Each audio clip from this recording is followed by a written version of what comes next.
o ensino médio é o espaço que me lembra muito lar e a universidade é um espaço que me lembra casa.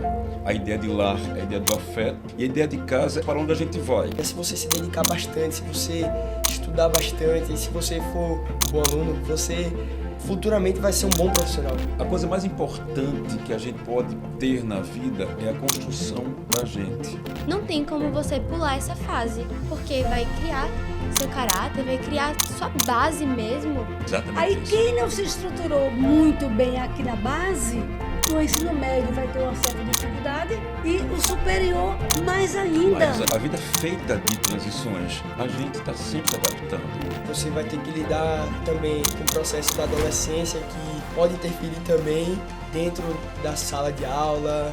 Só com um gesto, um bom dia, um obrigado, já muda o dia do outro e também pode mudar o meu dia.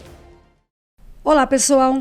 Nós estamos mais uma vez no podcast Educalizando. É uma realização do Colégio Casa Forte, que nós fazemos com muito carinho.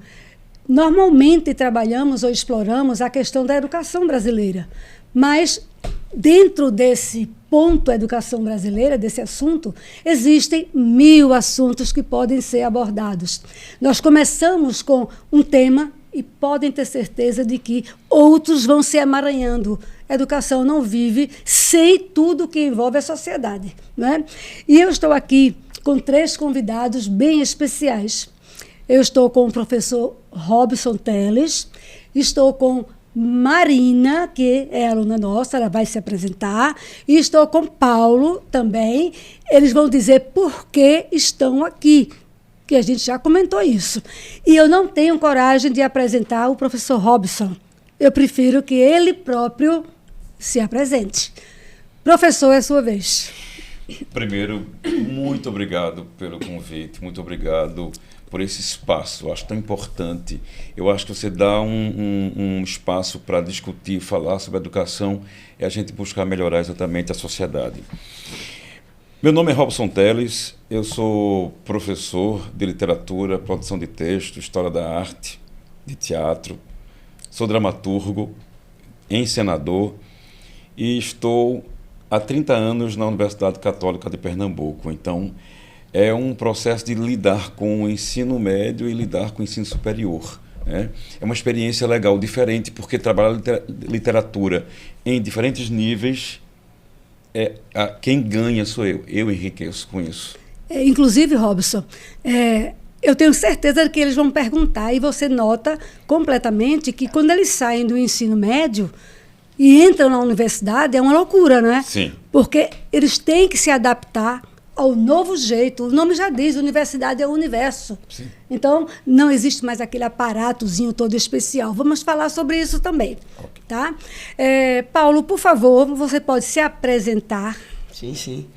Oi, pessoal. Eu sou Paulo. Paulo de quê? Paulo de quê? Oi, pessoal. Eu sou Paulo Fernando. Sou aluno do Colégio Casa Forte.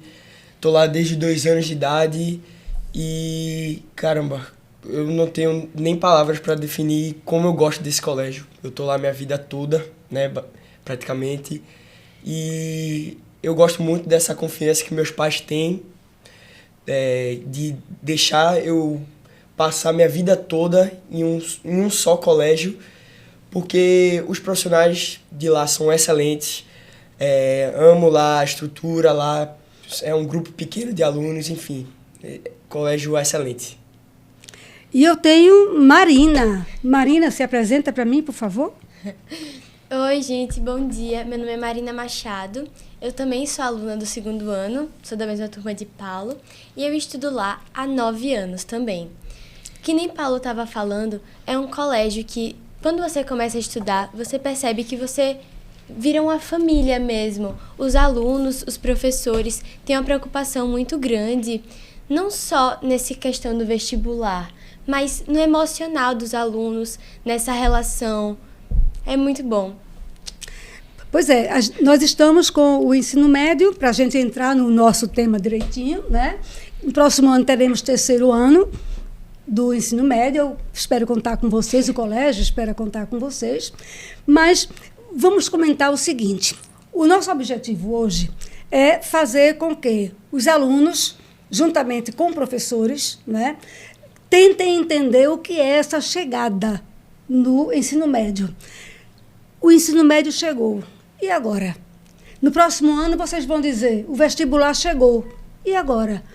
Mas como vocês tiveram uma orientação, né, desde cedo, então a formação integral vai contar. Então, por favor, ninguém naquela agonia, naquela coisa absurda de virar à noite e tomar chá, tomar café para poder aguentar os estudos. Sofrer não precisa, né? Se sofrimento fosse bom, pelo amor de Deus, né? O mundo seria maravilhoso. Então, Robson, vê só.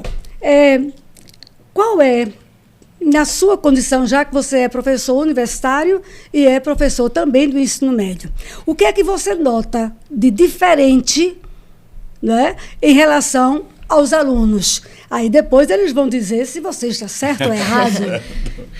Bom, inicialmente, no ensino médio, há aquela relação mais de dependência com a coordenação pedagógica. Afeto com os alunos. Supervisão. Tem um processo, eu acho que o professor ele está mais próximo, né, do que na universidade. Então, a gente vai exatamente envolver com afeto, com um contato maior. Há, inclusive, um conhecimento de questões mais pessoais, de família, de gostos pessoais. Na universidade, a gente vai enfrentar ali um espaço muito mais amplo e o contato com os professores é ali, naquela aula, e talvez depois a gente nem tenha um momento para conversar, para tomar um café. Então, é um processo de adaptação. Eu acho que o ensino médio é o espaço que me lembra muito lar e a universidade é um espaço que me lembra casa. A ideia de lar é a ideia do afeto, de estar junto com o colega, de estar junto com os profissionais, e a ideia de casa é um espaço para onde a gente vai, mas não é exatamente aquele aspecto de afeto e de família tão forte quanto é no ensino médio. Assim eu vejo. Muito bom, porque eu também penso assim, né? Diria com outras palavras, lógico, mas para Paulo e para Marina, eu pergunto primeiro, o que é passar do Fundamental 2 para o médio? Como é isso aí, Paulo? Olha, professora, não vou negar que é um processo complicado, porque a cobrança é maior, você vai ter assuntos mais difíceis, você vai ter que lidar também com o processo da adolescência que pode interferir também dentro da sala de aula, na questão de estudo, enfim. Mas é um processo que a gente tem que lidar, porque faz parte da vida, mas é normal. E no ensino médio, Paulo? Você já está no ensino médio, próximo ano, terceiro ano. O que é que mudou na sua vida no ensino médio? Olha, no ensino médio o que mudou foi, como repetindo, a cobrança. A cobrança é muito maior. Tem uma carga horária maior também. Mas eu percebi que os professores dão um apoio maior no ensino médio. Eu percebi pelo menos isso. Os professores do ensino médio dão um apoio a mais do que os professores do ensino fundamental. Porque eles estão preparando você para uma vida que futuramente vai ser só você e você, sabe? E eu acho importante isso, eu acho bem bacana isso do professor ter esse cuidado e ter esse apoio, sabe? Enfim, acho sensacional essa questão dos professores, mas, repetindo, o ensino médio não é nada de ai meu Deus, eu tô no ensino médio, ferrou, eu não vou conseguir passar nunca. Não, você vai ter que se dedicar mais, você vai ter que se organizar mais em termos de horário certeza. De estudo, né? Com certeza. Se organizar mais também conta muito. Quanto mais você cresce, mais responsabilidades você tem. É natural isso. Então, você crescer e aprender a lidar também é uma questão de maturidade que vem com a idade. Então, que nem Paulo estava falando, é uma fase que é complicada pelas mudanças, por essa transição, mas ao mesmo tempo não tem como você pular essa fase, porque vai criar seu caráter, vai criar sua base mesmo para um futuro profissional que venha a vir, né, depois da faculdade. Como é bom escutar, desculpa, Beta, mas como é bom escutar. Sabe o que eu ia dizer? Robson, me deixa atrapalhar, que eu me sinto extremamente orgulhosa de ter essas duas pessoas com uma educação integral tão bem estruturada, né? Aí junta família com escola, aí isso faz com que eu sinto orgulho. Eu tenho que confessar que eu estou orgulhosa de vocês.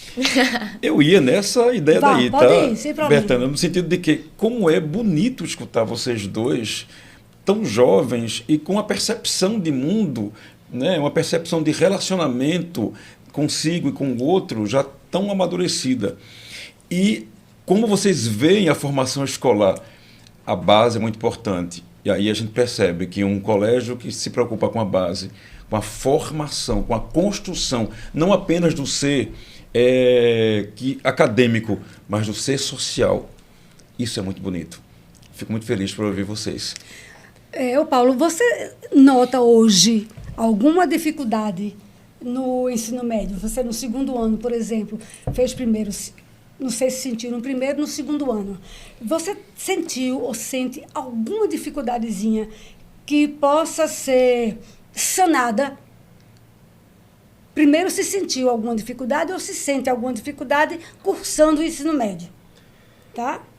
Olha, professora, no ensino médio, eu acho que cada vez mais que a gente vai avançando do primeiro ao segundo, do segundo ao terceiro, os assuntos podem ser os mesmos, só que vai acrescentando alguns detalhes, você vai se aperfeiçoando mais no assunto e isso acaba dificultando mais a gente que sabe o básico do assunto, entende?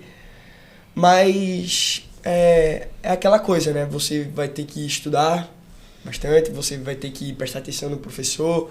É muito bom você anotar também, obviamente, né?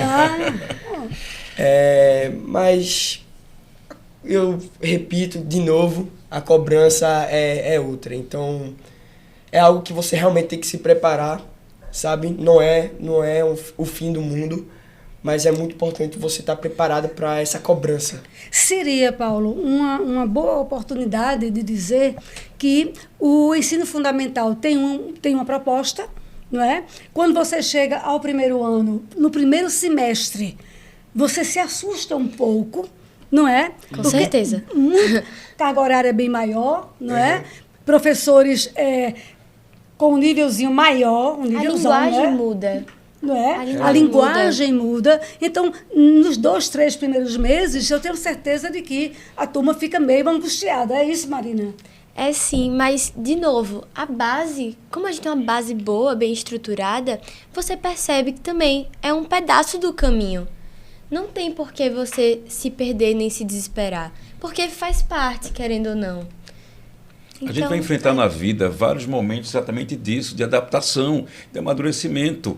São transições. A vida é feita de transições. Vocês, quando entrarem no trabalho também de vocês, estiverem profissionais, inicialmente vocês vão sentir uma certa dificuldade. Claro, é adaptação. A gente está sempre se adaptando às situações da vida. E é muito bom que vocês tenham essa noção claríssima de que do fundamental foi um processo para o médio, do médio para a universidade, né, para vocês perceberem que é exatamente o caminho que todos trilhamos. E interessante perceber que da primeira série para a terceira já houve essa mudança. Paulinho colocou aqui exatamente essa ideia de que na primeira série a gente tinha uma cobrança, mas quando chega ao segundo e vai chegar ao terceiro, agora sim a cobrança é muito maior. E a cobrança é muito maior não é só dos professores, não é só das famílias. A cobrança maior é de cada um, porque vocês querem, sim, serem aprovados no vestibular, no Enem, e acabou-se. Então, é um processo, sim, de amadurecimento, de construção do ser social. Eu tenho a impressão, gente, que para você se sair bem, aí eu vou para qualquer segmento de ensino, principalmente a partir do Fundamental 2. né? É dedicação. Isso. A palavra Isso. é dedicação. Porque a partir do momento em que você falou, Paulo, que os professores são bons e tal, mas é importante anotar, claro, porque nós conseguimos absorver melhor conhecimento quando vemos, né? Daí a importância de hoje nós termos as projeções, né? Você vai explicando literatura alguma coisa, né? Sim. Você joga a imagem ali, Perfeito. fica bem mais legal Sim. para eles entenderem. Você escuta o professor falando, dando as explicações, mas você vai anotando, são motes, né? Palavras básicas ali, porque quando você for ler aquele resumozinho, ou aquele esquema, ou aquelas palavras soltas, é como se você estivesse retomando a aula que o professor deu. Perfeito. Como se estivesse vendo a imagem, Sim, né, sim, sim. que foi projetada para vocês. Né? Então, a dedicação. Veja, aí é um professor dedicado. A partir do momento em que ele prepara a sua aula, separa o material, não é, que vai apresentar, a dedicação tem que ser de vocês, porque nós já estamos formados. Uhum. Nós já temos a nossa vida, né? Da nossa vida de professores, e eu não abro mão dela, que fique bem claro. Né? E Marina? Exatamente, você está falando, professora, cabe ao aluno, né? Ter essa responsabilidade, essa orientação de que é o seu futuro. Cabe a você também ir atrás, buscar, se informar. Obviamente, o professor está lá para ter um amparo, que nem o professor Robson tinha dito antes, que essa época, né, do ensino médio é o lar, tem essa parte do afeto. Então, a gente tem sim que aproveitar esse contato que a gente tem com o professor, sempre buscando aprender mais. Isso. E quando você falou em orientação, Marina, a orientação é mais com o objetivo de, por termos mais experiência, né? Inclusive existe o ditado que diz que se conselho fosse bom não se dava, vendia-se. É verdade. Né? Mas a gente sempre procura orientar, né? A gente sempre procura fazer uma mentoria com os alunos, né? Principalmente em relação ao horário de estudo. Sim. Porque eu tenho certeza, tá? Não este ano nem o ano passado, mas em anos anteriores, pelo fato de trabalhar 3 expedientes, né, eu ficava, às vezes, assim, não, hoje eu não vou fazer nada, não. Aí vocês dizem, hoje eu não vou estudar, não. Não é verdade? Porque a profissão de vocês é estudar. Vocês são estudantes, então é estudar. Né? Então, a partir do momento em que você aceita as orientações, você se conscientiza, né, da necessidade de você ir, digamos, acoplando os novos ensinamentos. Né? Quando você falou, Paulo, que às vezes assuntos se repetem. E eu só vi língua portuguesa aí. Eu também. Né? Pensei na hora. Eu assim, só vi, e matemática, né? E matemática. Mas como a língua portuguesa é nossa paixão, né? Claro. Então, veja, desde o 3º, 4º ano, você escuta falar em análise sintática, falar em sujeito, em predicado, mas a partir do momento em que você passa para o fundamental, aí já acrescenta uma explicação maior, né, sobre isso. E hoje, você, no 2º ano, pelo menos eu tento dizer da importância que é você produzir um texto, que é o que pesa, porque é uma nota isolada no vestibular, né?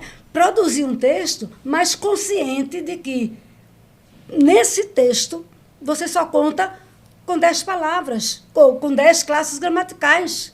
Né? Então, você tem que organizar o seu pensamento de forma tal, né, que aquelas 10 classes gramaticais, elas vão se entranhando. Se eu pegar um papelzinho desse aqui, com essa coisinha escrita, cada palavrinha dessa pertence a uma das 10 classes gramaticais.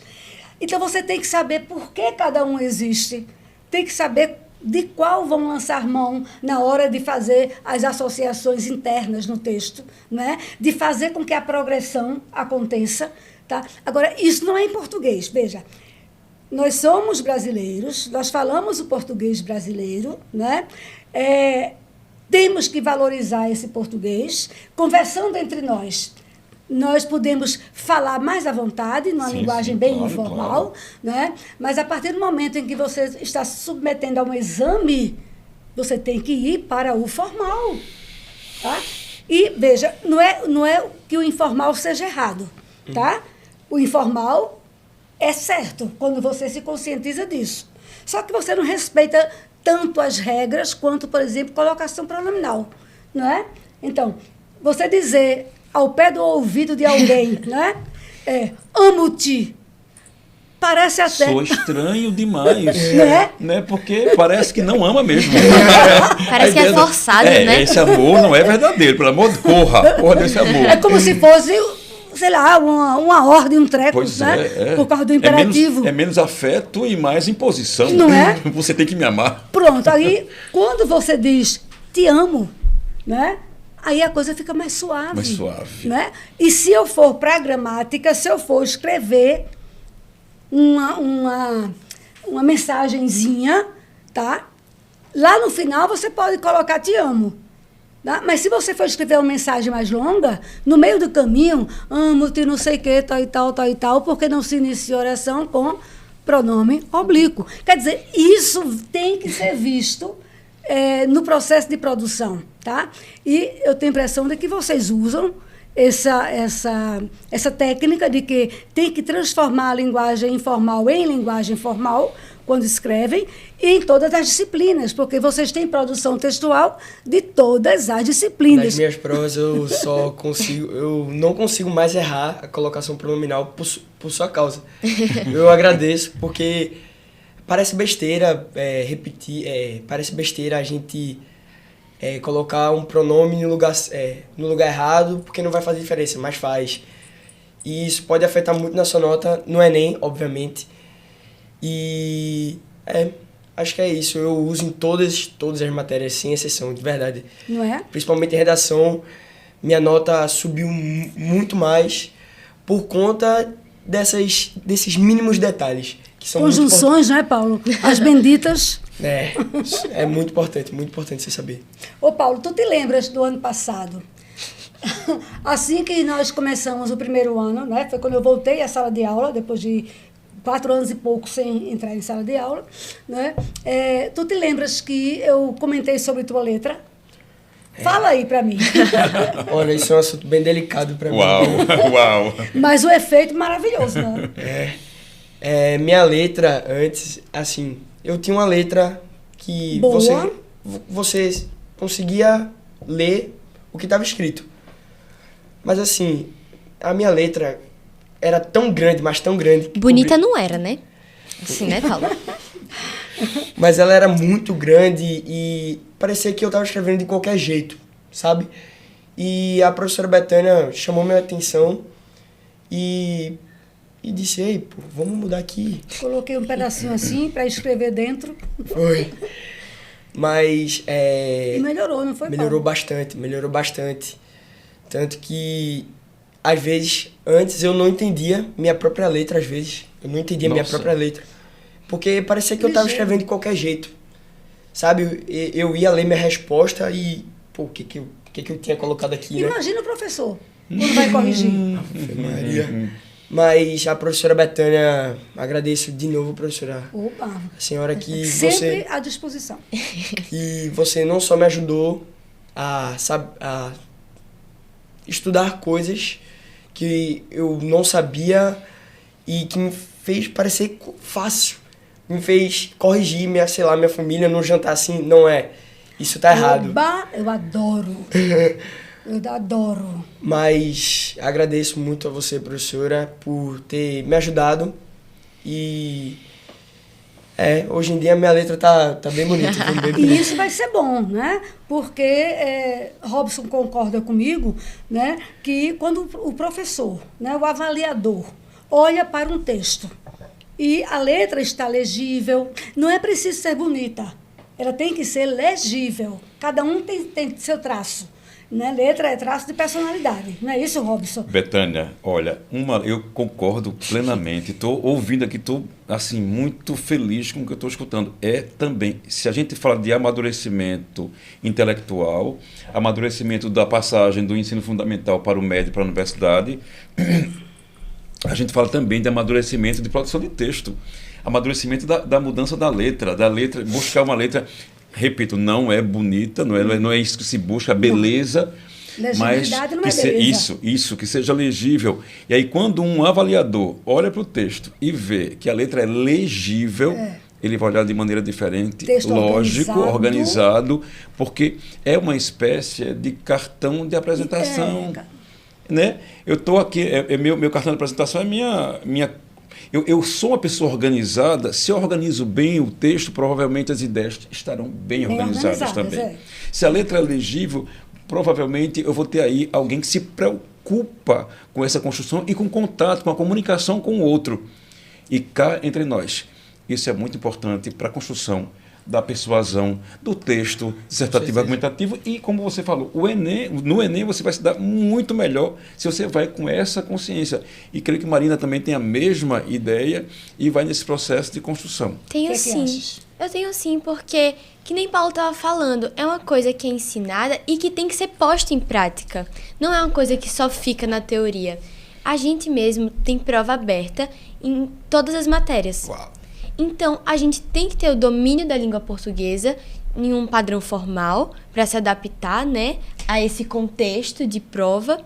E a gente põe em prática essas regras para conseguir passar uma mensagem clara ao corretor. Sim. Então, é muito importante, além de envolver, né, essa parte intelectual mesmo para você próprio, também para o outro que está recebendo essa sua mensagem. Chegar uma mensagem de forma direta também é muito bom. É muito importante para a gente conseguir ter um diálogo, uma conversa, uma troca legal mesmo. Eu só quero lembrar a vocês que no próximo ano a gente vai fazer um trabalho de produção textual, Resolvi Robson. No terceiro ano eu vou ficar com a produção textual. Uau, com eles e você com literatura. Certo. Certo. Né? E a gente vai fazer um trabalho bem legal, tá? Porque eu quero vocês com nota entre 900 e 1.000. Agora, isso. Né? Agora, dedicação. Vai ter que haver dedicação para isso. Isso, Betânia, porque é importante. Betânia está pensando, planejando, os professores iremos planejar.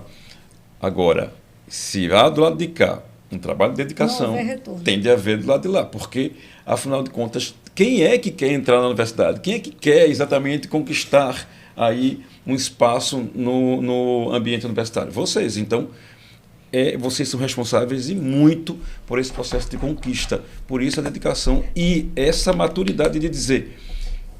olha, nesse final de semana eu ia sair pela manhã e ia voltar no final da tarde, mas eu tenho prova, então eu vou estudar um pouquinho, dividir. A gente divide melhor esse tempo e, olha, Paulo e Marina, a gente não perde. Estou dizendo isso, Betânia e eu já passamos pelo ensino médio, nós sabemos o que estamos dizendo.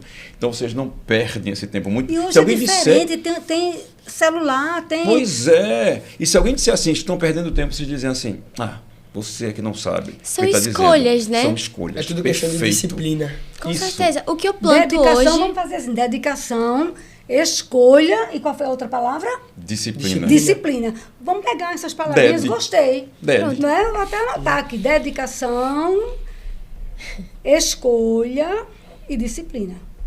O que a gente planta hoje, o que a gente busca hoje, a gente vai colher no futuro, com certeza. Isso. Tirar um tempinho para estudo, tirar um tempinho para tirar dúvidas, ler mesmo, que muita gente da nossa cidade nem lê mais. Tem esse hábito que nem a professora acabou de falar, do celular mesmo, acaba trocando a leitura. Sim. É muito importante, são escolhas que a gente faz mesmo. Olha, ao celular, eu trabalho muito com o meu grupo, principalmente no final da tarde, ou então começo da noite, né? Até 6h30 eu posso me comunicar, porque é horário de expediente, né? Então eu converso muito ali, e quando, vamos supor que eu comecei a conversar com eles, a equipe técnico-pedagógica, umas 5 horas. Daqui a pouco dá 6h30 e você não nota. Você, quando está em um celular, você não nota que o tempo passou. Verdade. Não é? Quando você... Imagina fazendo joguinho. Mãe. Imagina assistindo filminho. Até porque, Betânia, o processo vocês sabem melhor do que eu, tá, gente? O processo é feito exatamente para que haja esse envolvimento. E havendo esse envolvimento, a gente esquece o tempo e a gente esquece as responsabilidades. Isso. Né? E depois bate um arrependimento. Eita, Já passou. Era para ter estudado. É para ter estudado. Já passou. Então, não é que a gente vá jogar o celular pela janela, né? De maneira nenhuma. A gente vai utilizar, mas é saber dividir, é saber exatamente organizar. É a tal da disciplina de que vocês falaram, né? Até a conjunção, né? A finalidade. Pois a é. fim de que eu estou usando esse celular? Perfeito. Pra quê? Eles não tinham essa noção, Robson. Imagino. Porque também é muito pesado você estudar aquele bando de conjunções Sim. coordenativas e subordinativas do jeito que a gente estudou no primeiro ano, com a turminha de 8º e 9º. Sim, é outra Eles têm leitura. conhecimento, a gente mostra algumas conjunções, né, aquelas que são mais usadas no dia a dia, Sim. mas se eu der qualidade se eu quiser dar qualidade ao texto, eu tenho que usar uma concessão. Né? Eu tenho que usar ali uma força. consequência, que são conjunções fortes. Porque a explicação é fácil. Isso. Né? A diversidade ali, ou a direção contrária do seu texto também é fácil. Né? Então, a partir do momento em que você rouba o seu próprio tempo, porque isso é roubar. Sim. O celular é roubar. Aí é como se, por exemplo, um relógio roubado dificilmente será recuperado.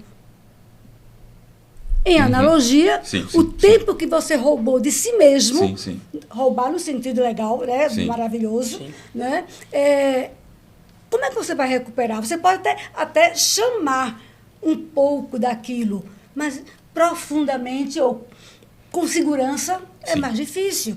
Aí eu pergunto a Robson, como a literatura pode influenciar a nossa compreensão de mundo e da sociedade? Eita, tocou no meu ponto assim mais sincero. Vamos embora. Vê, a coisa mais importante que a gente pode ter na vida é a construção da gente, né? E a literatura é o registro da passagem do homem pelo mundo. Se ela é o registro da passagem do homem pelo mundo, eu preciso ver como o outro passou para que eu me encontre nesse mundo. Então a literatura ajuda muito a gente, lendo a história de outras pessoas, a gente observar a história da gente. É um processo de dizer assim, esse personagem agiu dessa forma, eu não agiria. Esse personagem disse isso, eu não diria. Então, quando eu leio o texto literário, no caso, personagem na narrativa ou na poesia, eu estou vendo o uso da palavra de maneira diferente. Nós somos palavra e Deus era o verbo. Se o homem foi feito à semelhança de Deus, nós também somos verbo. Se a gente é verbo, a gente tem que valorizar muito a palavra. E a literatura é um espaço em que a palavra é tão livre, ela pode significar qualquer coisa. É esse espaço de busca de sentidos que a gente quer para a vida. A gente está sempre buscando sentidos. Então a literatura é esse espaço que a gente pode fazer uso dele para a construção da palavra que somos nós. Não esqueçam Cecília Meirelles. Ai, palavras, que estranha potência a vossa. Se a gente soubesse, a literatura ajuda muito a gente a perceber a força da palavra, se a gente soubesse a força da palavra, a gente teria um mundo menos conflituoso, a gente teria menos problemas.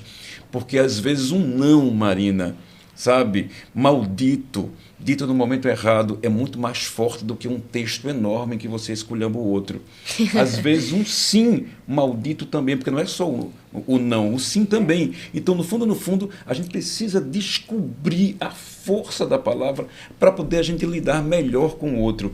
Se nós tivéssemos mais cuidado, se nós lêssemos mais, se nós fôssemos mais envolvidos com a literatura, seríamos sociedades muito mais tranquilas, muito mais humanizadas. Ô, Robson, eu me lembro da minha época, né?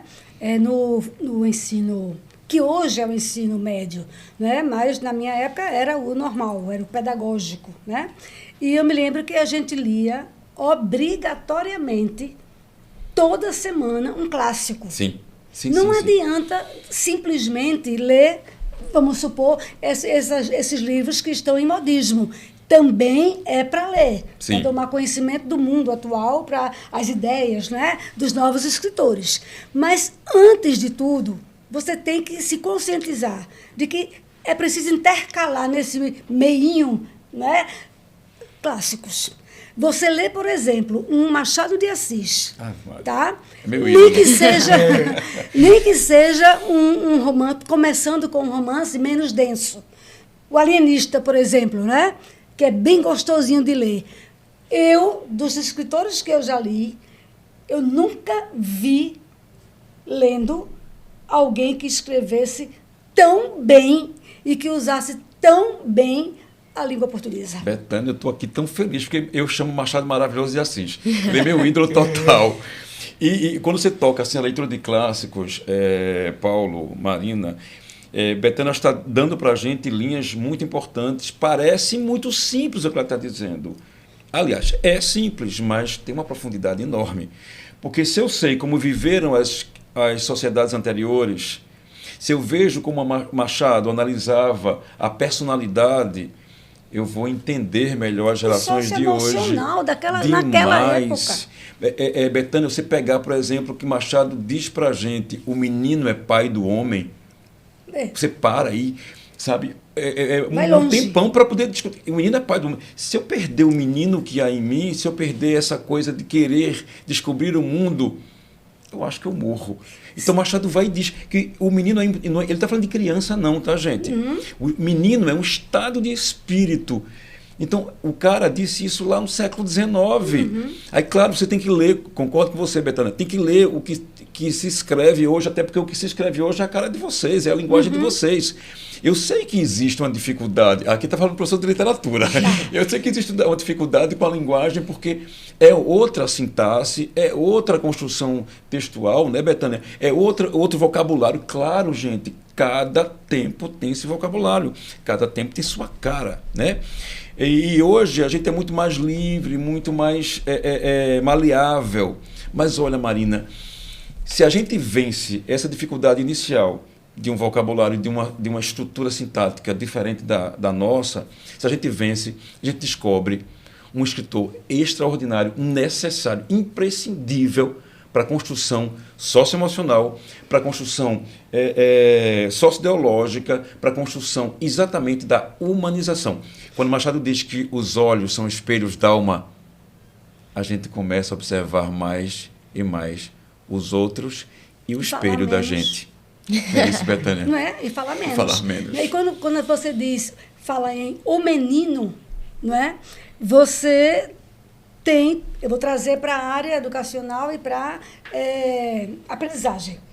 Se você teve uma boa formação, né? Vamos pensar em estudo, tá? Se você teve uma boa formação, se você foi bem orientado, se você aproveitou o Fundamental 1, o Fundamental 2, aí o médio seria a passagem para o homem, que é o superior, que é o curso superior. Que bonito, Betânia, que bonito. Não é isso? É exatamente aí, isso. Quem não se estruturou muito bem aqui na base, sim, no ensino médio vai ter uma certa dificuldade e o superior mais ainda. Mais ainda. Porque hoje em dia, vocês sabem que é mais difícil. Não acontece isso com vocês. Eu acho lindo, maravilhoso, quando a gente termina uma aula no colégio que vocês agradecem a aula. Ah, é tão bonito isso. Olha, eu chego a me arrepio. É poético. É muito legal, tá? Fazer isso. Mas também é normal você ver por aí pessoas que não dizem mais um bom dia, um obrigado, um desculpa. Custa nada pedir desculpa. Que orgulho, que prepotência é essa? Não é?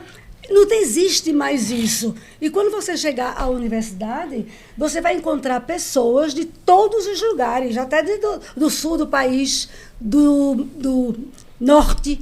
Por quê? De outros países, de outros inclusive. Países também. Por quê? Porque é unificado. Sim. Não é? E você não sabe quem são aquelas pessoas, como você falou, a não ser naquele momento, e não sabe nem se é aquilo mesmo que estão representando. Isso. Na verdade, me deixa fazer uma analogiazinha para você ver se eu sou errada. Marina, vai ver se eu estou errada. Vocês, adolescentes, né, saem, vamos supor, que você morasse ali perto do colégio, sei lá, do outro lado da praça, tá? E você saindo sozinho, você vai tranquilo, atravessa ali a praça, olha uma coisa ou outra e chega à sua casa sem problema. Você sai com 2, você e mais um. os dois. Aí vamos passar lá em casa? Vamos. Aí vão os dois. Já vão assim, um tocando no outro. Veja. Né? Aí um empurra para cá, aí vem aquela. Aí um vai caindo para o lado. Sim. Quando vocês juntam 3, 4 adolescentes, 5, meu amigo, Senhora. é chutando lata, viu? É. É chutando lata. Eu tô errada? Tá, não. Mas isso é mais com os meninos. Nós meninas somos mais Ah, comportadas. tá. E aí, Paulo? Agora vamos escutar Paulo, por favor. Eu concordo sim que quando um adolescente junta com outro, é bagunça. Tem bagunça sim. Mas acontece, mas eu acho que tem hora pra tudo, obviamente. Acho que sim, no momento de aula. Pode ter um momento para descontrair, Claro. uma conversa, uma brincadeira, ou até o professor falar algo do tipo e a gente conversar todo mundo junto. Mas a gente tá lá pra... Não é querendo ser chato, mas a gente tá lá pra estudar, tá lá pra aprender, tirar nossas dúvidas. Enfim, mas eu achei engraçado essa questão da professora Betânia falar de juntar os adolescentes, porque a gente gosta muito de juntar. Ah, vamos fazer um trio aqui, vamos fazer uma dupla. Porque, querendo ou não, fica mais divertido, sabe? Às vezes as pessoas perdem até o foco na hora de... A professora manda fazer uma tarefa, uma atividade em sala, e um amigo seu puxa uma conversa e você tá concentrado. Isso é ruim. Mas acho que sim, tem momento para tudo. Não é? Inclusive, eu chamo também a atenção, Robson, para o fato de que a maturidade chegando, tá? Vocês na universidade não vão sair de grupinho de 3, 4 fazendo farra, não. Porque cada um tem compromisso lá Exatamente. fora, né? Com a família, não Sim, interessa sim. com quem. Muitos trabalham, né? Sim, muitos. Né? Muitos Uhum. estagiam. Isso. E por falar em estagiário, eu me lembrei agora de que, voltando à língua portuguesa, a gente faz teste para estagiário. Tá? A gente faz uma sondagem de como a pessoa está. Uhum. Vocês acreditam que de 30 estagiários que a gente entrevista durante um mês, quando está precisando, 1 ou 2 só? 1 ou 2 ficam. Mas por quê, professora? Linguagem. Eu não posso colocar um estagiário para uma turma de 2, 3 anos de idade falando errado. Uhum.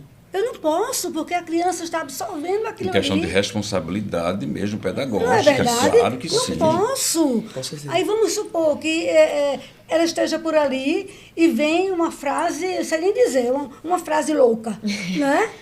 Um problema, pronto. Vem um problema. Pô, se ela disser problema 3 dias seguidos, a criança vai dizer. Sim. Porque a criança tem esse poder de absorção. Não é? É criança papagaio. Não é verdade? Muito. Pronto, eu digo que é a esponjinha. Pronto. Né? Uma Esponja esponjinha. de papagaio. Junta os dois, Junta aí os dois. complica tudo. Aí eu chamei a atenção para isso, para essa brincadeira toda, né? E às vezes vocês também perdem tempo. Não é para vocês deixarem de fazer, eu me lembro, é muito legal sair o grupo, brincando, chateando, é muito legal, não é? Mas não custa nada, mesmo em um grupo, você mostrar que tem uma educação básica interessante. Não é? Você tem como, vamos dizer, se fez alguma coisa errada, dizer desculpa. Né? Não foi essa a minha intenção.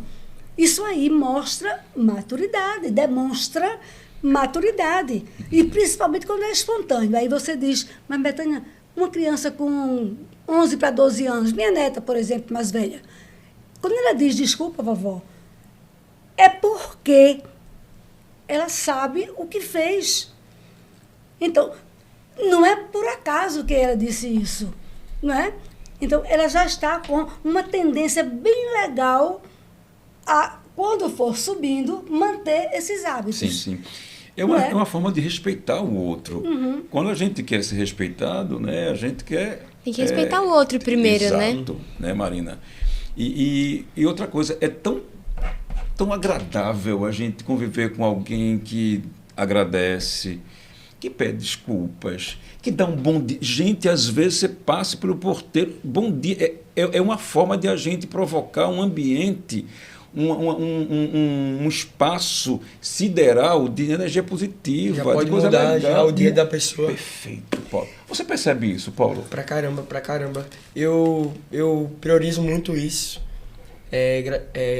Graças a Deus eu tive uma educação muito boa em casa. Eu sou testemunha, viu? Eu também, porque sua mãe foi minha aluna. Sempre fui um cara de pedir desculpa, de se preocupar com o outro, de perguntar se alguém quer uma ajuda, de dar um bom dia, um simples bom dia. É muito importante. Eu toda vez... É engraçado que toda vez quando eu vou embora, depois da aula, eu volto andando pra casa. E nisso tem um homem que ele toma conta meio que da rua, sabe? E assim, eu vejo que, sei lá, ele parece estar muito exausto. Parece estar muito exausto, Sim. muito cansado e não muito feliz. E eu sempre falo com ele, às vezes tento puxar uma conversa, opa, bom dia, tal. Porque um simples gesto pode mudar simplesmente o dia todo da pessoa. Isso é empatia, isso é coisa linda. Marina faz a mesma coisa, tenho certeza, porque Marina também é muito empática. Obrigada. Mas é isso mesmo que está falando. A educação está em Isso. tudo. Um simples gesto, que nem Paulo falou, né? Além de mudar o dia do outro, mostra também o que você é, o que você transmite para os Que você outros. Com traz certeza. da infância, Exato. Perfeito. né? Sim. Então, são atitudes que são pequenas. Se você começar, você vai pegar o hábito. Não custa nada você dar um bom dia, você cumprimentar, você tratar outra pessoa com carinho da mesma forma que você quer ser tratada. Então, se você tem esse ensino básico, né? De novo, a gente aprende na escola, aprende em casa, aprende com os amigos mesmo. É saber se portar também às situações. Você tirar uma brincadeira, eu tiro onda com o Paulo. Mas Claro que brincar eu faz sei, parte. É natural. mas eu sei me portar com ele, eu E ele agradeço. sabe quando é ironia, Exato. quando é pesado. Sim, sim. Exato, porque ele também faz comigo, porque é uma troca, mas também é afeto. Sim, sim, É sim. saber como encaixar essas brincadeiras, mas sempre prezando, né, a educação, o respeito, tudo. Nunca faltando. Isso. Bonito, Marina. E um detalhe importante é que eu já passei por isso várias vezes, né? Você entra no elevador, tem uma pessoa ali, né? Você diz bom dia e a pessoa Chega a dar raiva. Dá vontade não Dá raiva. não responde, nem olha para você. Sim, sim. Eu não tenho nada a ver com os problemas que Sim, ele trouxe claro, lá de cima. claro, claro. Não tenho, não é? E eu digo bom dia. E a pessoa continua do mesmo jeito. Hoje mesmo, quando eu ia descendo as escadas, saindo da minha sala para vir para cá, né? No final da escada, uma estagiária foi subindo e eu aqui, ela subindo, aí eu passou por mim. Aí eu me virei e disse, bom dia. Aí ela disse, professora, eu não vi a senhora. Eita. Meu Deus do céu, eu tô tão eu sou tão insignificante que ela não me viu, né? Isso não existe. Eu acho assim, sabe, Betânia, que pode ser que às vezes a gente está tão Focado, tão né? focado que a gente não. Isso é terrível, porque a gente acaba destruindo as relações, a gente acaba destruindo um ambiente social, socioafetivo, um ambiente de comunicação. Eu acho que pode ser que ela não tenha visto mesmo, porque ela estava. Porque pode. infelizmente a gente está construindo momentos de muita individualidade. E aí é de novo a questão da formação, a formação em casa, a formação na escola, a troca entre vocês. Isso é muito bonito, porque você pode dizer assim, Paulo, vê, não foi legal aquilo. Isso é tão Ou então legal. em linguagem bem informal. Deixa de frescura. Pronto, frescura, criatura, para Eu já rimar escutei ura essas com ura, né? Para rimar ura com ura. Aí, então, às vezes, a gente está... E dizer, quando Betânia diz bom dia, e a moça respondeu, quebrou, alguma coisa mudou nela. E Nunca mudou para mais ela vai positivo. deixar. Talvez ela não estivesse acostumada Pois no é. dia a dia a encontrar as pessoas. Foi uma atitude pedagógica. E não foi bom dia com raiva. Não. Foi bom dia. Aí ela se virou e disse, professora, bom dia. Eu nem vi a senhora. Pois é, então, e a questão do elevador, você entra, você dá o bom dia e ninguém responde, deixa para lá. Você viu quem Fez a você sua parte, fez. né? Isso. Você viu quem você botou para fora a formação educacional que você tem. Você botou para fora a humanização que você tem, a empatia. Se o outro não correspondeu naquele momento porque está com algum problema que a gente não interessa a gente, não respondeu, mas deixa para lá, vai modificar. Você mostrou quem você é. Isso é muito bom a gente ter identidade, né? É muito legal. Mas Robson, você é professor, escritor, dramaturgo, teatrólogo, meu Deus, o que mais, hein? Professor do Colégio Casa Forte. Eu vou ficar no seu pé, viu? Nem que seja para essa turma. Veja, Só pra gente. Tá, olha, esse carinho de vocês, esse afeto de vocês, eu não esqueço nunca. É emocionante. Obrigada A pela turma me aula. emociona. Não, Betânia, eu não tinha escutado isso nunca na minha vida como professor. Sério, Professor, não, muito obrigado pela aula. O que eles dizem é, Robson, legal, foi massa, velho. Sabe, esse tipo de coisa, mas o obrigado de vocês é um obrigado muito Carinhoso. cheio de afeto. É porque é o mínimo a gente agradecer por vocês estarem dando tempo de vocês pra gente. Pra gente aprender mais. Meu Deus, não tem nem... Né? Pra estar tem ouvindo nem o lá, que falar. tirando Impressionante. todas as dúvidas. O que eu vivencio numa outra instituição é, às vezes, Betânia, isso me deixa muito emocionado, eles aplaudem.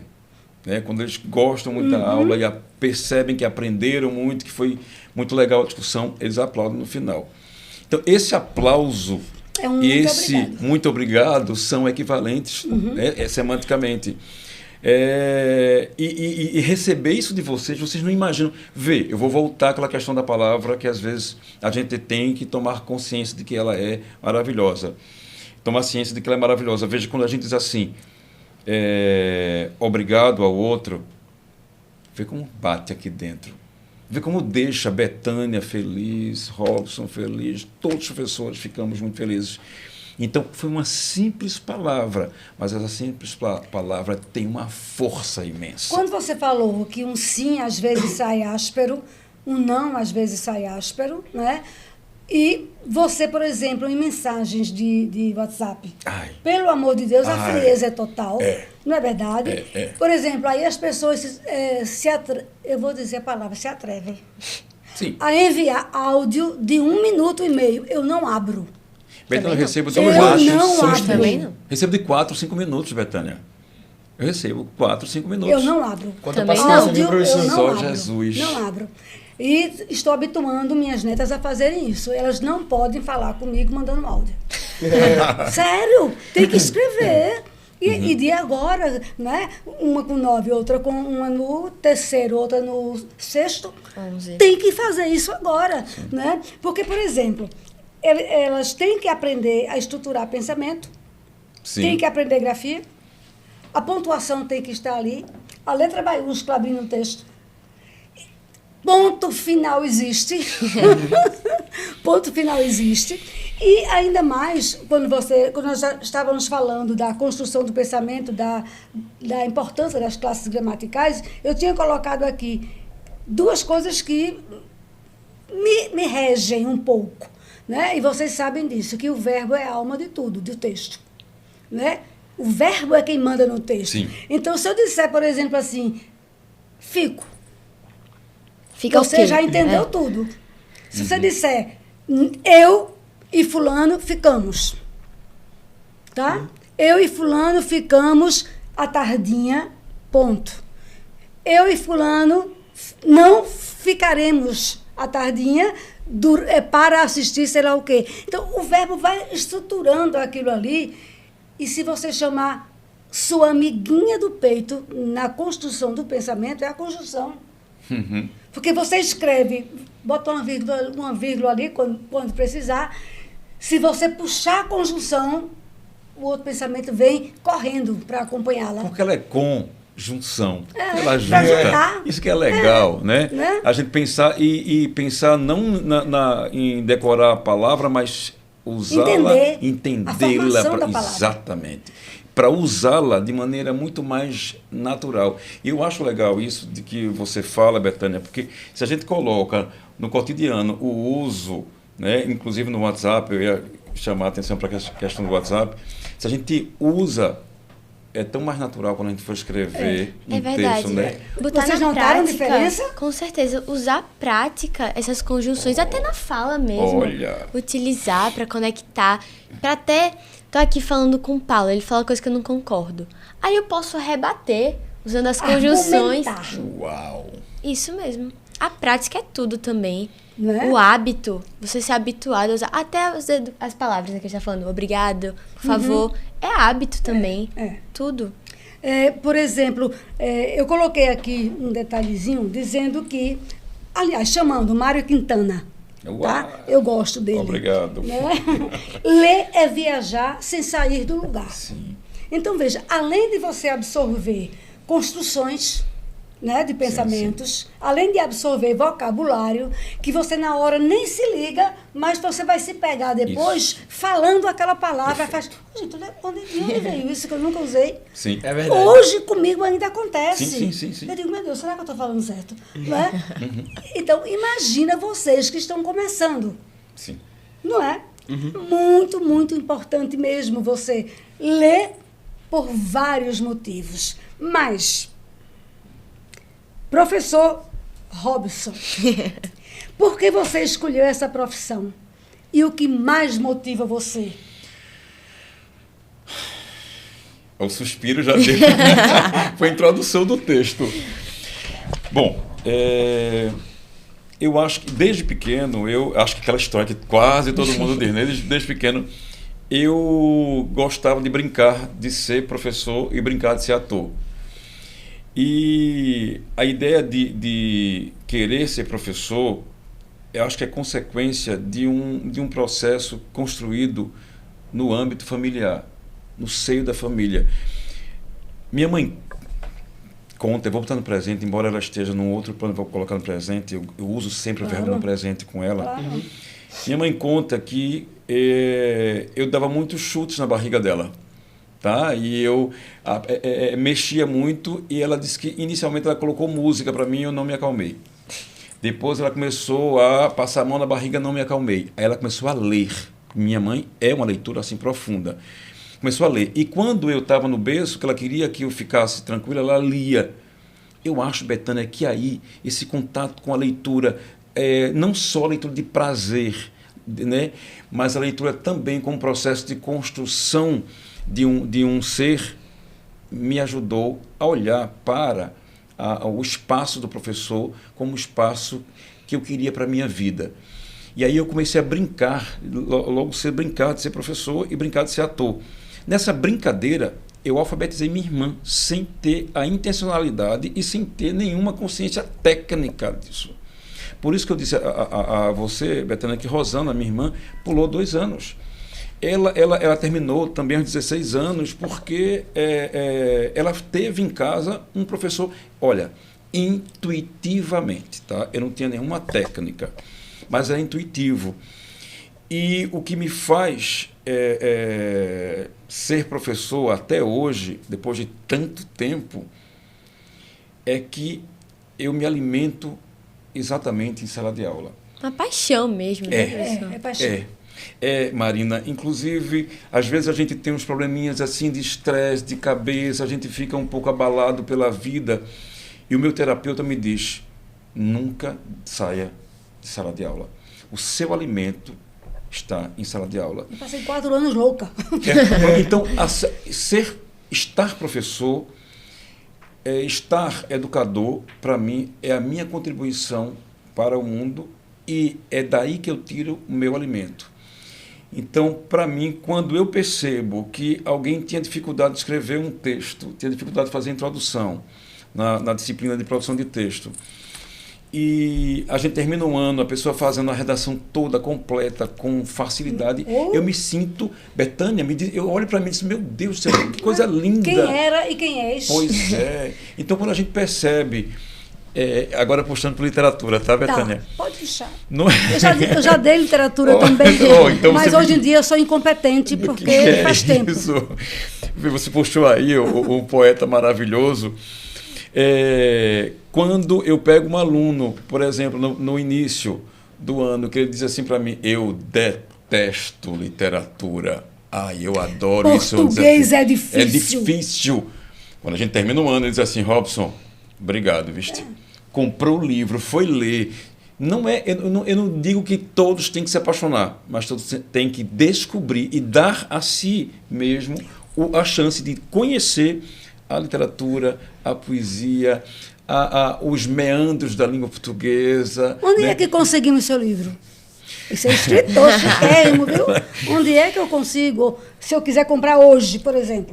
Tá na livraria Jardim, ali na Manuel Borba. Você pode comprar pelo site claro. da livraria ou presencialmente. Mercado Livre, esses sites também tem? Não, tá só nessa livraria. Certo, ok. Tá?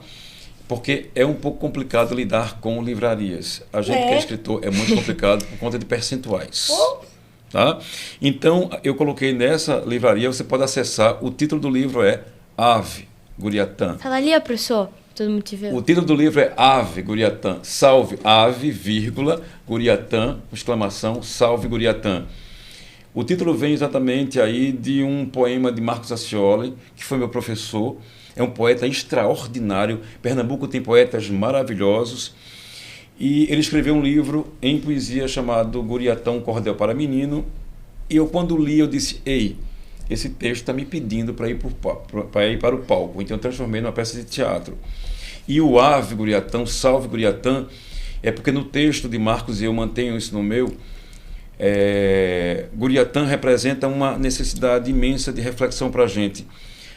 O pássaro foi escolhido, Guriatã, porque dentro dele a gente tem a palavra guri, menino, o texto é infanto-juvenil. E Guriatã é um pássaro que não tem canto próprio. Ele acaba imitando o canto dos outros. A criança, ela não tem ainda a sua definição. Ela acaba imitando o pai, a mãe, o avô, a avó, o irmão mais velho. Então, como a criança acaba refletindo e repetindo o comportamento de outras pessoas ao redor, o pássaro Guriatã representa exatamente, simbolicamente, essa criança. E tem um detalhezinho, né? Quando você falou em poesia, que Marcos era um poeta... Extraordinário. É um poeta extraordinário. Para nós, né? Eu não escrevo poesia. Eu escrevo a parte de prosa mesmo, né? Mas o bonito da poesia é que você lê nas entrelinhas. Isso. Você não lê o que está escrito, porque aquilo ali é muito técnico, né? Há quem leia poesia lendo por verso. Sim. Aí não faz aquela puxada para o seguinte, né? E mesmo ali naquela puxadinha tem alguma coisa, né, que você tem que ir buscar. Perfeito. Agora, para isso, você tem que conviver com a estrutura da língua. Para isso, você tem que saber escrever um texto, não é? Para você entender o outro, você tem que entender o texto. Quando você falou que a sua mãe já lia, você ainda, né, na barriga, no ventre, sua mãe estava, educalizando. Quando eu fui procurar um nome para o nosso podcast, eu fiquei, de uma hora para outra, porque envolve tudo, né? A educação envolve tudo. Então, ela já começou dali, né? E minha história é um pouquinho diferente, porque minha mãe era diretora, 7 filhos, e era uma das únicas que ia com ela para a escola. Eu ia para a escola, né? E fazia minhas tarefas na escola. Então, eu convivi com isso aí o tempo inteiro, não é? Então, quando você procura fazer com que os exemplos que você recebe, né, se revelam, você vai dizer, então, puxa, que bom né? Que eu tive pais, ou eu tive tios, ou eu tive avós. Porque, veja, um adolescente que hoje bate a porta do quarto, se fecha e fica com raiva, e bate porta, e xinga, e diz palavrão. Tem muitos que dizem com os pais. Sim. Né? E se isso é de forma repetida, Sim. o que é que foi isso? Foi a infância. Sim. Ele viu. Perfeito. A criança viu, a criança escutou. Né? A pessoa que chama palavrão hoje, desculpe, pessoal, mil desculpas, tá? Mas quem escutou muito palavrão na infância vai reproduzir na adolescência, porque tudo estoura na adolescência. Né? Até os 6, 7 anos, por isso que se diz 7 anos é a idade da razão, É a idade né? da razão. Então, até 7 anos, o que se absorve entre 6 e 7 é para o resto da vida. Eu digo sempre, é mais do que eu aprendi na minha idade até hoje. Sim. Que a criança vem vazia, né? Completamente vazia. E isso é o Guriatã. Essa ideia de que você tem dentro de si exatamente o guri. E aí é uma ideia que a gente já mencionou aqui. O menino é pai do homem. O texto é teatro, o espetáculo vai se apresentar neste domingo, né? Mas eu acho que o programa vai depois... Eu não sei se sai logo, né? Vai depender do pessoal ter disponibilidade. Né? Mas, de qualquer forma, você diz que é domingo. É, domingo. Tá? E pela data que a gente soltou... Tá. Domingo agora, 28, às 19 horas, no Teatro Apolo, a última apresentação de Ave Guriatã. O texto é infanto-juvenil, mas eu acabo dizendo que eu escrevi para as infâncias, porque a gente tem infâncias... Um menino de Machado. Um menino é pai do homem. As infâncias, e assim, quando a gente é pequeno, e aí alguém chega e diz às vezes, cresce logo, menino, né? Quando a gente é grande e começa a brincar muito, você é muito infantil, deixa de ser menino. Em que momento você é criança, afinal de contas? Em que momento eu vou ser menino?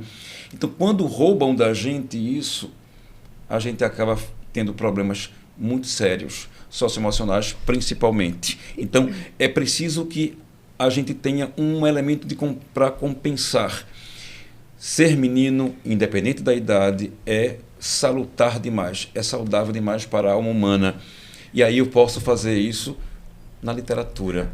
Lendo, você está ali no mesmo lugar, como diz Mário Quintana. Exatamente, não é? indo para vários mundos. E o tempo passa, você se digamos assim, se ambienta ali, né? Naquele texto. E sente falta quando acaba. Quando acaba, já acabou, não pode. E quando é bom, então, eu já virei noite, eu já fiquei num canto isolada, né? Fora daqui de Recife, e li O Ponto de Mutação, de Fritjof Capra. Uau, meu né? Deus do céu.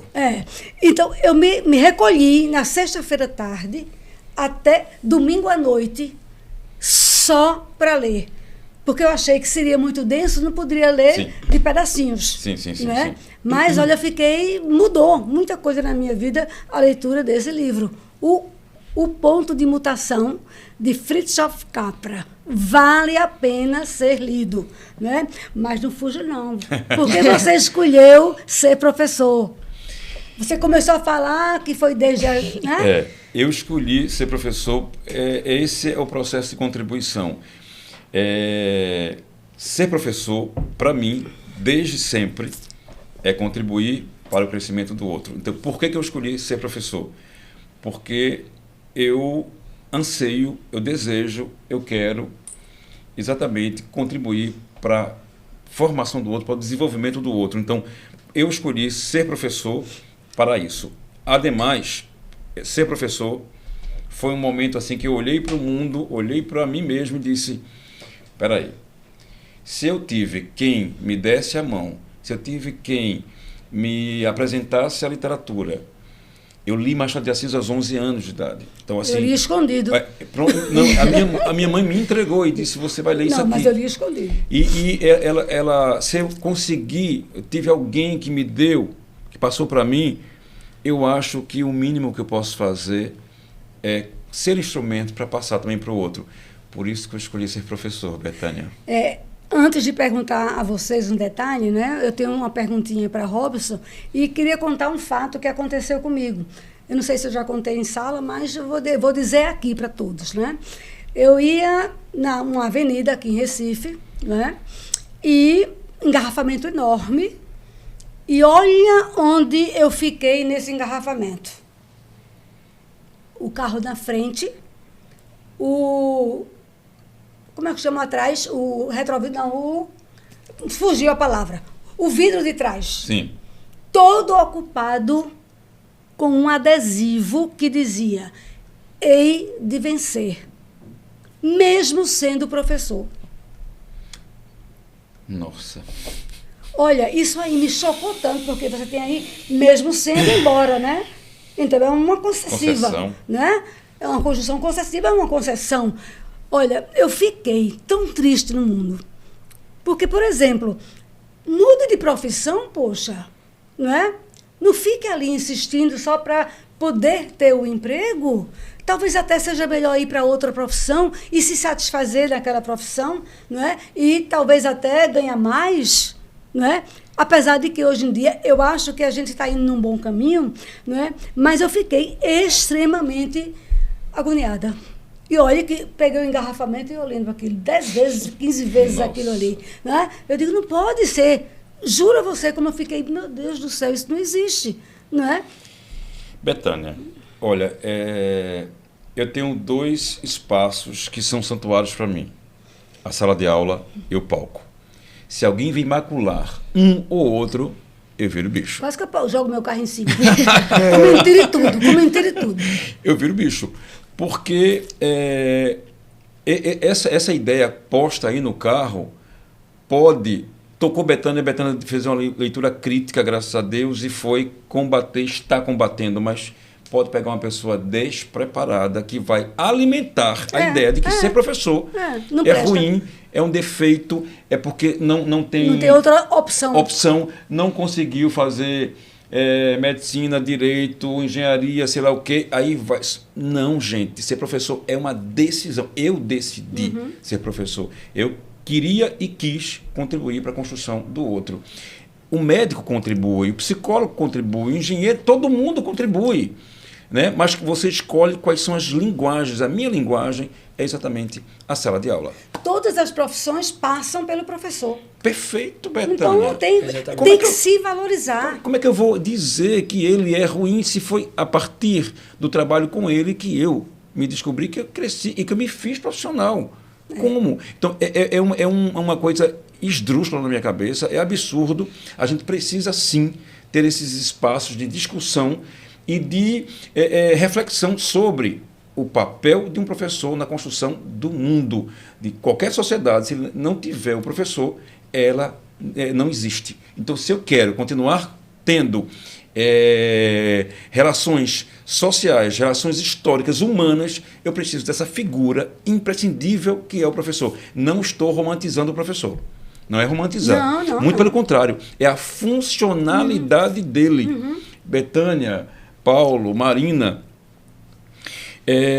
eu acho de uma nobreza imensa alguém que me faz abrir os olhos de uma maneira que me faz ter a capacidade de ler.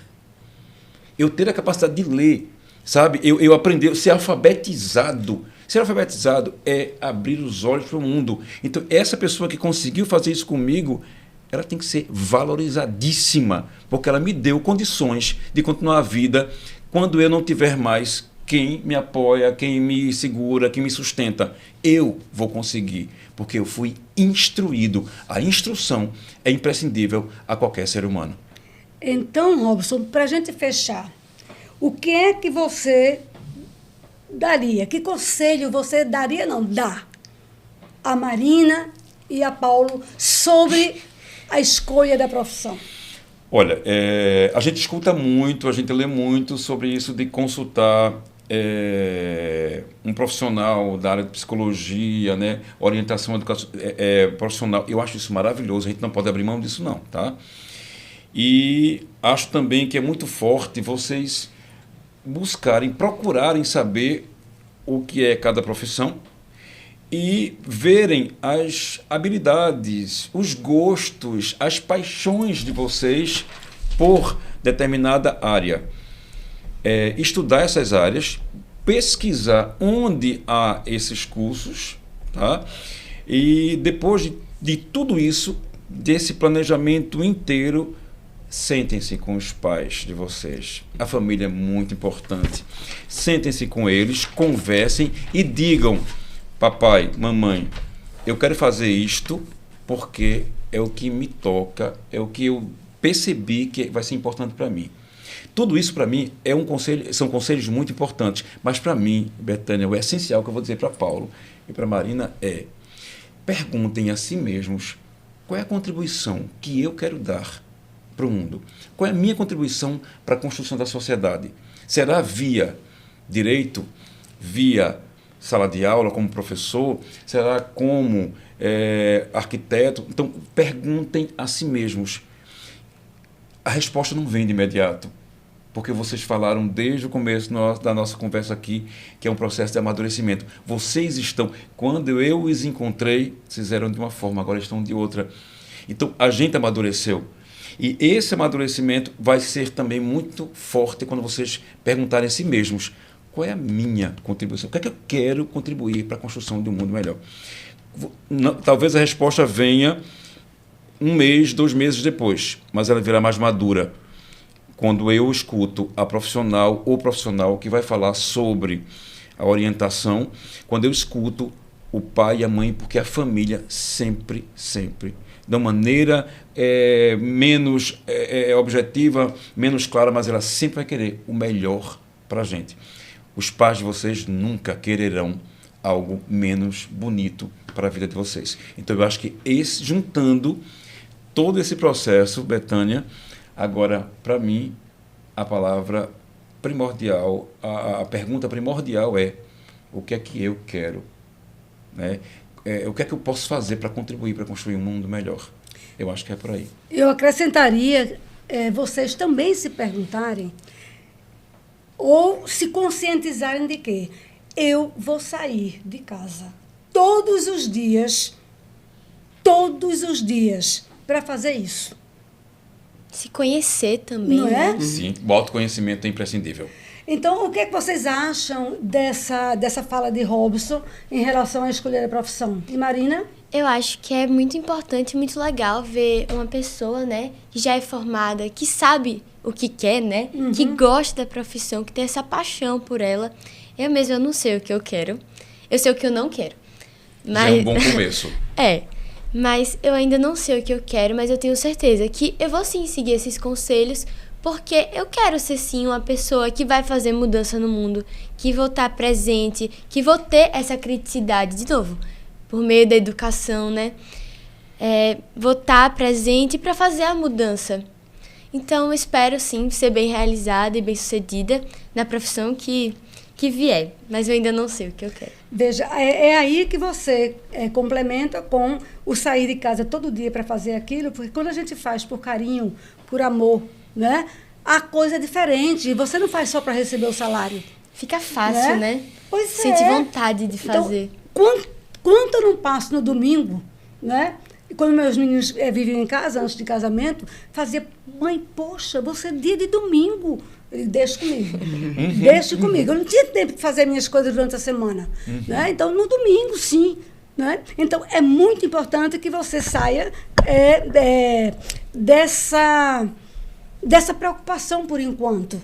Aí, quando for no próximo ano, deve ser instituição em julho, agosto, mais ou menos, né? Por aí, depende. Às vezes, final de junho, né? Eu aconselho vocês já irem colocando. Pode ser no meu caderno, que é todo organizado, né? Caderno na última página, você, de vez em quando, aí você coloca: não, eu podia ser isso. E pesquisa. Aí vai pesquisar. Aí eu podia ser isso. Eu ficaria feliz aqui. 3 ou 4. Isso. Tá? Já de agora, começando. Já de agora. Né? Isso. E por eliminação. Isso. Aí quando você ficar pensando nesses 3 ou 4, porque se você pegar aquela lista que vem no manual, você desiste.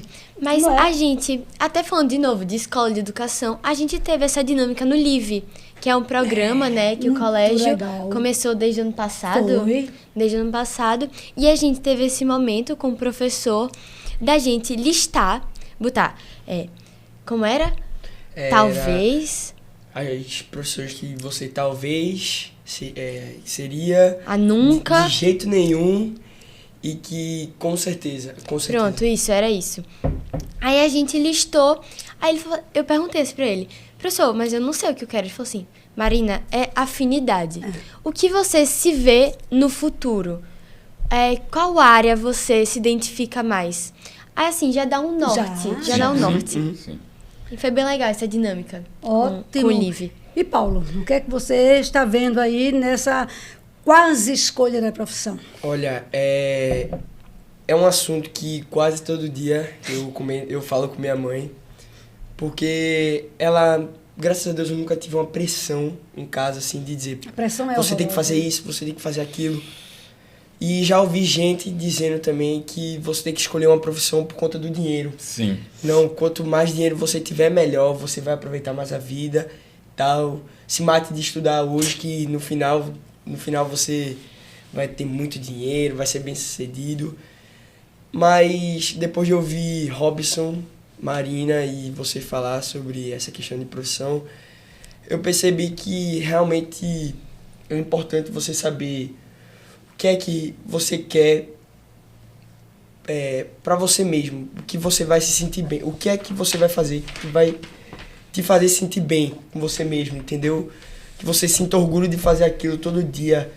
E se não der dinheiro, que você seja o melhor daquela área para poder ser um cara bem sucedido. Mas eu acho que o foco não é dinheiro, e eu acho que é sim você agregar mais no mundo. E é isso. Se sentir realizado mesmo, né? Exatamente. Você olhar pra trás e dizer, pô, ainda bem que eu escolhi isso. Você não ter arrependimento, sabe? Eu olho muito essa questão do arrependimento. Porque, vamos dizer que você escolhe uma profissão porque te disseram que você ia ser bem-sucedido. Às vezes por pressão da família, Com acontece. certeza. Acontece menos hoje em dia, mas ainda acontece. Com certeza, com certeza. E você se sente obrigado a fazer aquilo, e quando você tá lá fazendo algo que você foi obrigado a fazer, Às vezes, 4º período, 5º período. você Sim, tá sim. vendo lá que você não tá bem mentalmente, você realmente você não queria aquilo. Aí é o que Robson diz, né? Pergunte a você mesmo. Uhum. E acrescente, eu vou sair todo dia para fazer isso. O que a gente faz com carinho, eu repito, com amor, com dedicação, né? A gente faz bem feito. Então, para a gente fechar, os 2 alunos, né? Vocês podem até se dirigir a Robson diretamente, né? Primeiro vocês vão dizer como nós, jovens, você pensar, eu sou jovem, né? Eu sou. Tudo bem. Como nós, jovens, podemos construir um futuro melhor para o planeta? Qual a contribuição, independentemente da profissão? O que o jovem, né? Porque vocês são os homens, os profissionais, as mulheres, as profissionais do futuro, né? Então, vocês acham que podem dar alguma contribuição ainda sendo jovens? Com certeza. certeza. Que Com certeza. bom. E diga aí, então, Buscar, de novo, voltando tudo que a gente já falou Claro. nesse podcast. Buscar ser melhor, ter disciplina. Cabe também às suas escolhas. Como você vai lidar com dificuldades, como você vai lidar com as consequências dos seus atos. Tudo é uma questão que a educação é a base da gente. Então, tudo isso depende de você saber quem você é também, desse autoconhecimento. E eu acho que mesmo a gente não sendo, né, maior de idade ainda, somos adolescentes, a gente pode sim mudar o mundo. Que bonito. De novo, começar só com um gesto, um bom dia, um obrigado, já muda o dia do outro e também pode mudar o meu dia. Então, Perfeito. eu acho sim que a gente pode. Excelente. E esses costumes aí de dar bom dia, de você dizer obrigado, no futuro vai agregar muito, independente de sua profissão. Mas em questão sobre profissão, realmente, dedicação foi a palavra de hoje, né? Uhum. Dedicação, escolha e disciplina. Dede. A dedicação é muito importante a partir de agora, porque no futuro, independente do que você quiser, se você se dedicar bastante, se você estudar bastante, se você for uma boa pessoa, você é um bom aluno, você futuramente vai ser um bom profissional, independente do que você quiser ser, Robson, como é que você fecharia, né, essa conversa, que por sinal muito legal, né? Eu achei muito produtiva, né? Como é que você fecharia essa conversa e depois você se vira e vai embora, vamos dizer? As últimas palavras para os dois. Tá. Primeiro é dizer que eu admiro os dois. Eu espero que muitos jovens, se vejam em vocês. Vocês, sem dúvida nenhuma, contribuem para a construção de uma sociedade melhor. Agora, as últimas palavras, eu gostaria de pedir emprestadas as palavras de Guilherme Arantes. É um compositor que eu gosto muito. Ele diz assim: amanhã será um lindo dia da mais louca alegria que se possa imaginar. Amanhã, apesar de hoje, será uma estrada que surge para se trilhar. Amanhã, mesmo que uns não queiram, será de outros que esperam ver o dia raiar. Amanhã, todos juntos construiremos, sem dúvida nenhuma, um futuro bem melhor. Que lindo. Muito bonito. Legal. Eu fico assim muito feliz de termos essa conversa hoje, né? Só tenho a agradecer ao professor Robson, né? Professor sempre, né? Professor sempre. Pela disponibilidade do tempo, né? Em relação a vocês, eu peço desculpas entre aspas, tá? Roubei vocês dos jogos, né, de hoje, de assistir, mas vocês não iam participar, né? Iriam assistir, né? Quem sabe? Talvez participar, né? Mas eu quero dizer que vocês fizeram a conversa render bastante, Paulo e Marina, tá? Então, isso faz com que nós tenhamos a certeza de que nós estamos no caminho certo, né? É de preparar os jovens já um tanto preparados, né, anteriormente, e encerrar com Robson Machado de Assis disse o quê? O menino é pai do homem. Gente, muito obrigada pela participação. O Educalizando é um projeto do Colégio Casa Forte. Nós fazemos esse trabalho com o objetivo simplesmente de dizer que a educação é tudo. A educação muda cada pessoa. Então, muito obrigada a vocês. Obrigada. Cada um fala uma palavrinha. Bethânia, eu preciso dizer uma coisa que eu acabei não dizendo para finalizar. Eu fui lembrar agora. Marina me lembrou. Xaralau, Feliz Natal. É o que ele usa em aula, né? Muito. Toda aula, todo final de Você? aula. Eu queria finalizar falando que eu admiro muito vocês dois, não só como professores, mas como pessoas que me fizeram evoluir como pessoa e como aluno também. E só tenho a agradecer a vocês dois. Muito obrigado por tudo. A única coisa que eu tenho que acrescentar, né, à fala de Paulo, é que obrigada também pela paciência, né? Obrigada por puxarem nossa orelha também, porque vocês são nossos orientadores. Querendo ou não, a gente se inspira em vocês. Então, obrigada sempre por serem exemplo e por nos manterem na rota, né? Sem nunca desistir e sem nunca se perder mesmo, né? Obrigada também. Então, até o próximo Educalizando.